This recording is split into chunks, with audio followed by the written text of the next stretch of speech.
का 5 के प्रहार में मैं हूं आपके साथ हेमंत कुमार। आज का मुद्दा है हम सब एक हैं। प्रदेश कांग्रेस कमेटी की तरफ से आज जयपुर के शहीद स्मारक से राजभवन तक पैदल मार्च निकालकर केंद्र सरकार के खिलाफ विरोध प्रदर्शन किया गया। इस प्रदर्शन में कांग्रेस के नेता जब राजभवन को घेरने के लिए निकले तो पुलिस ने उन पर वाटर कैनन का इस्तेमाल किया। कांग्रेस नेताओं कार्यकर्ताओं को शहीद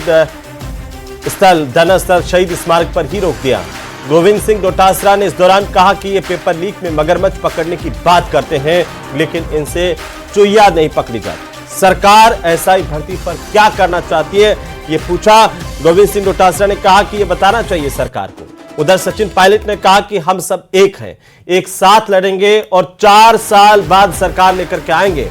तो वहीं पूर्व मुख्यमंत्री अशोक गहलोत ने कहा कि मणिपुर जल रहा है, यह घटना मामूली नहीं है। लंबे समय बाद अशोक गहलोत पायलट एक मंच पर दिखाई दिए। आज इसी को लेकर करेंगे चर्चा, लेकिन पहले आप देखिए एक छोटी सी रिपोर्ट।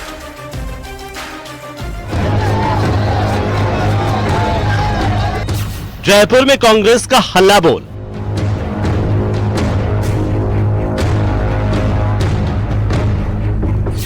केंद्र सरकार के खिलाफ कांग्रेस का मार्च। लंबे समय के बाद गहलोत और पायलट एक मंच पर दिखे।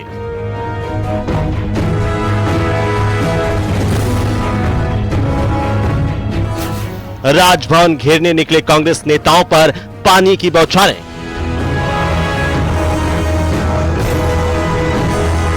यहां पर पुलिस प्रशासन तमाम कार्यकर्ताओं को काफी दूर तक फेंका जा रहा है ताकि वो बैरिकेड से दूर हट जाए।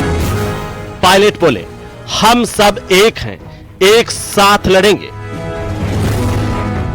जूली जी, डोटासरा जी और हम सब लोग यहाँ पर कांग्रेस पार्टी के तमाम नेतागण इस बात को दोहराने के लिए आए हैं कि जनता के प्रति समर्पित हैं, जनता के मुद्दों को उठाएंगे। और राज्य और केंद्र सरकार ने जो सिर्फ शासन करने का काम उनका होना चाहिए, वो विपक्ष को खत्म करना चाहते हैं। विपक्ष कभी खत्म नहीं होगा। कांग्रेस इंडिया अलायंस मजबूती से सड़कों पर संघर्ष करता रहेगा। गहलोत ने कहा, महंगाई बेरोजगारी से भटकाया जा रहा है ध्यान। भाषण से पेट नहीं भरता है, भाषण से बेरोजगारी दूर नहीं होती है, भाषण से महंगाई कम नहीं होगी, भाषण से किसानों की आमदनी नहीं बढ़ेगी, एमएसपी लागू नहीं होगी। बीजेपी का तंज, कांग्रेस की भावना जनता के हितों के प्रति अच्छी नहीं। कांग्रेस की जो भावनाएं हैं वो जनता के हितों के प्रति अच्छी नहीं है। उनको चाहिए था कि वो साधुवाद देते मुख्यमंत्री जी को, उनको चाहिए था कि वो प्रदेश के विकास में सहयोगी बनने का संकल्प लेते। आज वो महात्मा गांधी जी की प्रतिमा के सामने बैठ के कहते कि महात्मा गांधी जी, आपके नाम को लेकर हम प्रदेश के और देश में राजनीति करते हैं, लेकिन हम आपकी अपेक्षाओं पर पूरा नहीं उतर पाए। हम सब एक हैं। तो आज दिसंबर के महीने में कांग्रेस के कार्यकर्ताओं ने हल्ला बोल प्रदर्शन किया। पुलिस ने भी कोई कसर नहीं छोड़ी, सर्दी में पानी फेंका और वाटर कैनन का इस्तेमाल करते हुए कार्यकर्ताओं को रोक लिया। नेता एकजुटता का संदेश देते दिखाई दिए। सबसे बड़ा सवाल, क्या कांग्रेस एक है को लेकर के आज जिस तरीके से कांग्रेस पार्टी एकजुट होकर के प्रदर्शन करती हुई नजर आई है, उसी पर आज हम चर्चा करेंगे। हमारे साथ खास मेहमान हैं, उन्हीं पर चर्चा करने सबसे पहले परिचय करवा दो। पंकज मीणा हमारे साथ भारतीय जनता पार्टी के प्रवक्ता जुड़ चुके हैं। सीएल यादव हमारे साथ हैं, कांग्रेस पार्टी के प्रवक्ता। आशुतोष रावत हमारे साथ हैं वरिष्ठ पत्रकार के तौर पर, और निरंजन पोद्दार हमारे साथ हैं राजनीतिक विश्लेषक के तौर पर। आप सभी का बहुत स्वागत। बिना किसी औपचारिकता के सीधे सीएल यादव साहब आप ही से मुखातिब होते हुए कि कांग्रेस पार्टी का आज का संदेश क्या रहा, आखिरकार क्या ये माना जाए कि यह संदेश दिया गया कि कांग्रेस एक है, इसे लेकर कांग्रेस सड़कों पर उतरी, या फिर केंद्र और राज्य की नीतियों के खिलाफ? बोलिए हेमंत जी। कांग्रेस का मुद्दा है मणिपुर जल रहा है, लेकिन प्रधानमंत्री पिछले 20 महीने से नदारद है। किसानों के रास्ते में कीलें बिछाई जा रही है, उनके ऊपर आंसू गैस के गोले बिछाए जा रहे हैं। और जो प्रधानमंत्री 2014 में कहते हैं कि लागत का दुगना हम एमएसपी देंगे, वो पिछले 11 साल से करीब 11 साल से प्रधानमंत्री के मुंह से एमएसपी का एम नहीं निकल रहा। मुद्दा ये है, बेरोजगारी जिस प्रकार से फैल रही है सुरसा के मुंह की तरह, और जो बेरोजगारों को जवाब नहीं है सरकार की तरफ से, मुद्दा ये है। जिस प्रकार से देश में आयात बढ़ रहा है और निर्यात लगातार घट रहा है, मुद्दा ये है। जिस प्रकार पिछले 10 साल में मोदी सरकार ने इस देश को कर्ज में डुबो दिया, जहां 56 लाख का कर्ज था वो 2.25 लाख करोड़ रुपए को बढ़कर के हो गया। यानी कि पिछले 10 साल में मोदी सरकार ने 4 गुना कर्ज इस देश के ऊपर लाद दिया, जबकि 70 साल में इस देश पे कर्ज था सिर्फ 56 लाख करोड़ रुपए। तो मुद्दा ये है, किसानों को एमएसपी चाहिए, बेरोजगारों को रोजगार चाहिए, इस देश की महिलाओं को सम्मान चाहिए, आत्मसम्मान चाहिए, इस देश के नौजवानों को शिक्षा चाहिए और अच्छे शिक्षण संस्थान चाहिए। मुद्दा ये है। बांग्लादेश में जो हो रहा है हिंदुओं के साथ, उसके ऊपर सरकार चुप बैठी है मुंह में। मणिपुर और नॉर्थ ईस्ट में जो हो रहा है उसके ऊपर सरकार चुप बैठी है। कल बांग्लादेश ने के एक कहने जो वहां की जो सरकार के सलाहकार है, उन्होंने भारत का जो नक्शा बताया उसके ऊपर सरकार चुप बैठी है, उनके मुंह से कुछ नहीं निकल रहा। जो हमारे पड़ोसी देश थे आज वो सारे हैं हमारे को आंख दिखा रहे, चाहे नेपाल हो, चाहे भूटान हो, चाहे बांग्लादेश हो, चाहे म्यांमार हो, चाहे श्रीलंका हो, चाहे आपका मालदीव हो। पाकिस्तान को लाल लाल आंख दिखाने वाले चुप क्यों बैठे 10 साल से? मुद्दा ये है। तो मुद्दे बहुत है, लेकिन मोदी सरकार गायब है। जब उनसे देश की जनता के विकास की बात की जाती है तो ये बात लेके आ जाते हैं घुसपैठ की, मुद्दों से भटकाने की। 1 नेशन 1 इलेक्शन का जुमला लेके आया, जब अडानी के ऊपर इनके पास कोई जवाब नहीं है, मणिपुर के इनके पास कोई जवाब नहीं है, बेरोजगारों के प्रति कोई जवाब नहीं है, किसानों के प्रति जिस प्रकार से निर्दयता की जा रही है और जिस प्रकार किसानों के ऊपर अत्याचार किया जा रहा है और उनके ऊपर बार बार लाठियां बरसाई जा रही है, उनके रास्तों में कीले गाड़ी जा रही है, उसके के लिए कोई जवाब नहीं है। तो इस देश को बांटने और भटकाने की राजनीति पिछले 11 साल से भाजपा और मोदी सरकार कर रही है। और ये भी सारे जो ड्रामे हो रहे हैं, कल अंबेडकर जी का इन्होंने अपमान किया इनके गृह मंत्री को। और हमारी मांग है, कांग्रेस पार्टी की मांग है कि कब मोदी सरकार 56 इंच का सीना दिखाएगी, कब अमित शाह को बर्खास्त करेगी मंत्रिमंडल से, ये कांग्रेस पार्टी की मांग है। तो मुद्दे बहुत है यहाँ पे, एकता कांग्रेस एक है, ये राजनीति मुद्दे नहीं है। पहले मुद्दे हैं देश का विकास कैसे होगा। जो मोदी कह रहे थे 2022 में देश की जीडीपी $5 ट्रिलियन होगी, जीडीपी का जी नहीं बोला जा रहा प्रधानमंत्री और वित्त मंत्री से। जिस प्रकार से बदहाली की है 10 साल में देश की, निर्यात जो है अब वो तो बढ़ रहा है, आयात घट रहा है, ये भी कांग्रेस पार्टी के लिए टेंशन वाली बात है। नहीं, आयात बढ़ रहा है, निर्यात घट रहा है। अच्छा, अरे साहब, चाइना किसी झूले झूलते मोदी जी पिछले 10 साल में 3 गुना आयात हो गया चाइना से। आपने मोदी वो कहा था कि निर्यात एक सेठ के दबाव में गलवान की किस तरह की पिक्चर बनाई गई लोकसभा चुनाव के समय, बाद में एक सेठ के दबाव में वो पूरा देश देख रहा है, पूरा विश्व देख रहा है। एक सेठ के लिए क्या क्या किया जा रहा है। मोदी जी म्यांमार जा रहे हैं, सेठ के लिए सौदे हो रहे हैं, बांग्लादेश जा रहे हैं, बिजली का समझौता हो रहा है, श्रीलंका जा रहे हैं, पोर्ट डेवलपमेंट के समझौते हो रहे हैं। एक सेठ के सामने नतमस्तक है पूरी मोदी सरकार और उसके मंत्री संतरी और पूरे प्रवक्ता और कार्यकर्ता। ठीक है, मैं जवाब लेता हूं। पंकज मीणा साहब, आप पर यह आरोप है कांग्रेस पार्टी के, और आज कांग्रेस के कार्यकर्ता सड़कों पर भी उतरे। यह तो अन्याय हो गया कि सर्दी में आपने उन पर पानी फेंका, ऐसे भी रोक सकते थे। लेकिन उनका कहना है कि भाई महंगाई का मैं नहीं बोल पा रही है सरकार, बेरोजगारों का ध्यान नहीं रख पा रही है। और गोविंद सिंह डोटासरा तो खुली चुनौती देते थे, बोलते थे मगरमच्छ पकड़ लेंगे, चुईया पकड़ी नहीं जाती है, डिसीजन ले नहीं पा रहे हो, इतने दिन से सब कुछ हो गया, कैबिनेट सब कमेटी बन गई, सब कुछ हो गया, लेकिन एसआई भर्ती पर डिसीजन नहीं हो पा रहा आपसे। पंकज मीणा जी। हेमंत, सबसे पहले तो मैं बताना चाहूंगा, आज लगभग पूरे हिंदुस्तान के अंदर कांग्रेस पार्टी अप्रासंगिक सी होती जा रही है। और जिस प्रकार से लोकसभा चुनाव, हरियाणा, महाराष्ट्र, इन सब चुनावों के बाद में कांग्रेस को जो करारी मात मिली है, उसके बाद में कहीं ना कहीं कांग्रेस के तमाम नेता अवसाद में है। और ये अवसाद और बढ़ जाता है जब राजस्थान के अंदर एक अभूतपूर्व रैली होती है प्रधानमंत्री मोदी जी के नेतृत्व के अंदर, कि राजस्थान के 1 साल की सरकार हुई है, उस 1 सरकार के उपलक्ष्य में इतनी बड़ी संख्या में जनता जब उमड़ के आती है, तो मुझे लगता है अवसाद बढ़ना स्वाभाविक है इनका। हाँ, जहां तक बात है आज इन्होंने प्रदर्शन किया है, इस प्रदर्शन की एक अगर केवल अच्छाई बताई जाए या एक तारीफ की जाए, तो इतना सा इनकी तारीफ के नाम पे इतना सा कोटे में आता है कि आज एक मंच के ऊपर और केवल 3 फीट की दूरी पे सचिन पायलट और अशोक गहलोत बैठे। ये सचिन पायलट और अशोक गहलोत वही हैं जिनको कई बार राहुल गांधी जी ने हाथ मिलवाया, हाथ खड़े करवाए, कभी खड़गे जी ने इनकी एक साथ मीटिंगें ली, उसके बावजूद भी इनके एक दूसरे के खिलाफ विरोधाभासी जो बयान थे वो रुके नहीं थे। मैं आपके चैनल के माध्यम से एक बार फिर याद दिलाना चाहूंगा, ये अशोक गहलोत जी और सचिन पायलट वही हैं जिनको गद्दार और क्या क्या निकम्मा ये कहा जाता था। और पूरे शासन के दौरान कभी ये आमने सामने भी नहीं हुए और आज ये विपक्ष में हैं तो केवल और केवल कल मोदी जी की रैली देख के डर के मारे इकट्ठे हुए हैं, इससे ज्यादा कुछ नहीं है।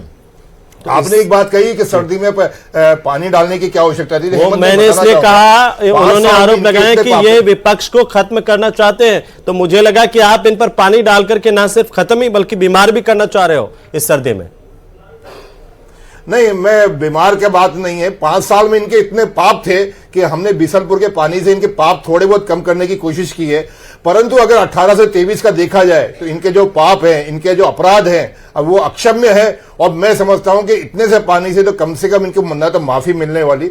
आज जितने भी तमाम बातें इनके नेताओं ने धरने प्रदर्शन में की, मैं एक बार कांग्रेस के तमाम नेताओं के आपके चैनल के माध्यम से कहना चाहूंगा कि कृपया करके गिरेबान में झांक के देखिए, आपको 5 साल सरकार को शासन करने को मिला था। क्या आपने महिला अत्याचार कम किया राजस्थान में? क्या आपने पेपर लीक पे कोई कार्रवाई की? क्या आपने भ्रष्टाचार पे कोई कार्रवाई की? आज एमएसपी का रट्टा लगाए हुए हैं तो तमाम कांग्रेस के नेता। मैं हेमंत आपको याद दिलाना चाहूंगा, 5 साल में एक दाना बाजरे का नहीं खरीदा राजस्थान की सरकार ने 18 से 23 के दौरान। अरे आपको तो केवल खरीद का प्रबंधन करना था, पैसा केंद्र सरकार दे रही थी, आपको केवल स्टेट की नोडल एजेंसी के नाते बाजरा खरीद की केवल आपको व्यवस्था करनी थी, वो आपसे नहीं कही गई, क्योंकि तमाम बाजरा उस वक्त आधे दामों के अंदर दूसरे राज्यों के अंदर बिकने लगा। और ये दुर्भाग्य देखिए कि आप किसानों का रट्टा लगाए बैठे हैं, किसानों के ऊपर आंसू बहा रहे हैं। आपने 5 साल के अंदर 3 साल तो फसल बीमा नहीं किया, इससे ज्यादा आपका क्या अपराध माना जाएगा? तो आप भी तो कहते थे किसानों की एमएसपी बढ़ जाएगी, किसानों की आय को दुगना कर देंगे। आज सुप्रीम कोर्ट ने कहा कि किसान हमारे पास आए अपनी मांगों को लेकर के। ये क्यों कहना पड़ा कोर्ट को? क्योंकि सरकार तक उनकी पहुंच नहीं है किसानों की। इसे तो यही समझा जाए पंकज जी, फिर आप उन मुद्दों से क्यों भाग? बिल्कुल हेमंत, आपने ठीक कहा। मैं नहीं हेमंत, मैं भागने वाली बात नहीं कर, कृपया करके ऐसे शब्दों नहीं, तो कृपया करके मेरे एक सवाल का 2 सवाल है मेरे, उनका जवाब दे दीजिए आप कृपया करके। एसआई भर्ती पर फैसला क्यों नहीं ले पाई है सरकार अब तक, जो विपक्ष बार बार सवाल उठा रहा है? आपने किसानों की आय को दुगुना कर दिया क्या? दोनों बातों में हाँ या ना, बोलिए ना।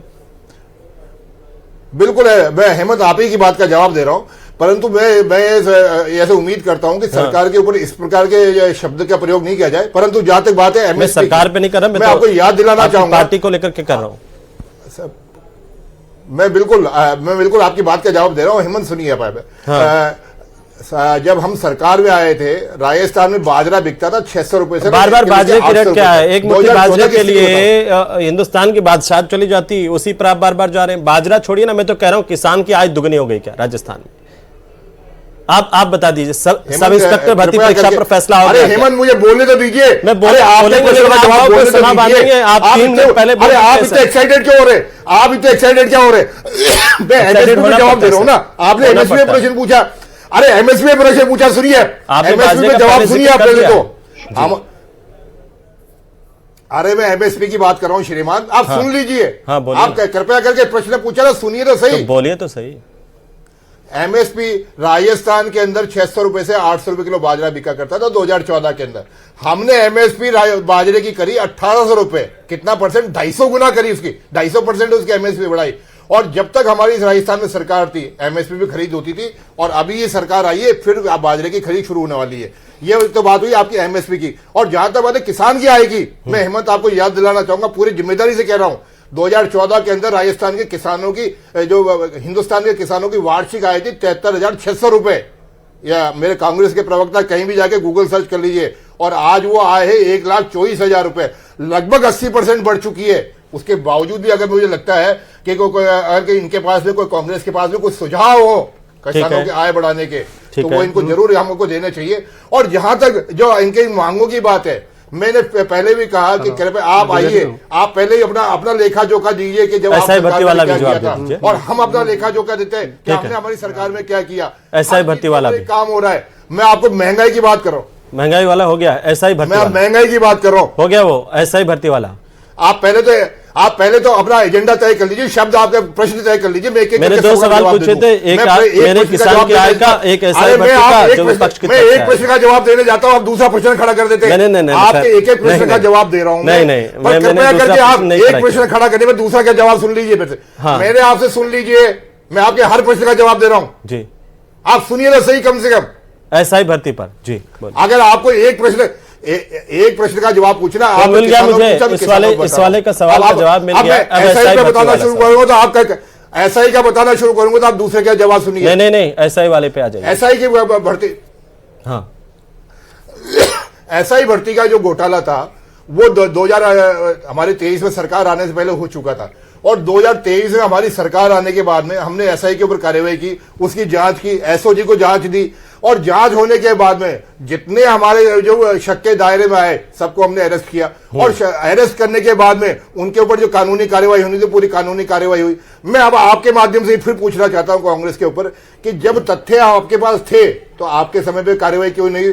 आज आप यहाँ खड़े होके बड़े बड़े भाषण दे लेते हैं, कभी आप गमछा लहरा लेते हैं, परंतु आपके जमाने में कार्रवाई क्यों नहीं? और जब आप कार्रवाई नहीं कर सकते थे तो आप किस मुंह से आज पूछने के हकदार है, मुझे समझाइएगा। और जहां तक बात है एसआई की हो चाहे आरएस की हो, जो गुनाहगार है ना, सिर्फ एसआई वाली बात थी पंकज जी, और आप नहीं आरएस वाली बात छोड़ दीजिए, अभी एसआई की बात थी सिर्फ। और मेरा सवाल सटीक था कि आपकी सरकार ने कैबिनेट सब कमेटी का गठन किया, आपके मंत्री ने कहा 1 सप्ताह के अंदर अच्छी खबर मिलेगी। सुनिए सर, जिन्होंने राजस्थान के बेरोजगार के साथ छलावा, सुनिए सर, उन्होंने क्या किया?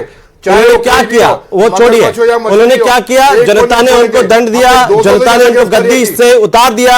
आपने क्या किया? आज उसकी बात आप बड़ा जवाब दे रहे थे और मेरे को सटीक जवाब चाहिए आज आपसे कि एसआई भर्ती परीक्षा पर फैसला कब करोगे? 200 से ज्यादा गिरफ्तारी हो चुकी है। छोड़िए गिरफ्तारी, उनमें से मैं कह दूंगा कि 40 से ज्यादा लोगों की जमानत होकर के बाहर आ गई है। आपके माध्यम से कह रहा हूं, जमानत होकर के बाहर आ गए हैं। सरकार चलाई ना, उनका कोई पूछने का अधिकार नहीं है। ठीक है यादव साहब, ठीक है सर, जिन्होंने 5 साल एक छोटी सी टिप्पणी, ठीक है, मेरे को पता आप नहीं दे पाएंगे पंकज जी, उनको जनता ने मेरे को पता है कि आप ये जवाब नहीं दे पाएंगे, मेरे को पता है ये जवाब नहीं दे पाएंगे।